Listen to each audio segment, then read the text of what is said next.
हिमाचल में ओकर जन्म होरी से सपना संघ के साथ में मैं 2 साल तक सीखे हो सिखाए। ओकर बाद हम युगलबंदी में तो कानपुर है, कलकत्ता है, दिल्ली है, बहुत अकन जगह में हमन ह दोनों के दोनों जाके पंडवानी गायन।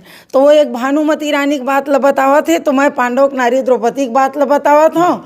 एक तरफ ले वो जैसे जाते मंच ले, तो एक तरफ ले मैं आवत हूँ। युगलबंदी कार्यक्रम भी मैं करे हूँ और आज भी मोर घर में मतलब स्कूल में भी जाता हूँ, बैठ उठ करता हूँ और पंडवानी कार्यशाला घर में भी मैं एक नाम दे हूँ। और अभी भी मैं सिखाना चाहता हूँ। इनमें पैसा नहीं लाऊं न कुछ नहीं लाऊं, जो बच्चा दी सीखना चाहते बोला तो मैं सिखाना चाहता हूँ पंडवानी। अभी वर्तमान में के जन अभी आप मन के पास सीखे बर आथे कुछ? वर्तमान में भी वही हिमाचल के लड़की सिखाया हूँ और एक जन कलकत्ता के लड़की होला सिखाया हूँ। बोला वहीं बुलारी सिखाए के लिए। और छत्तीसगढ़ से जो पंडवानी गायिका है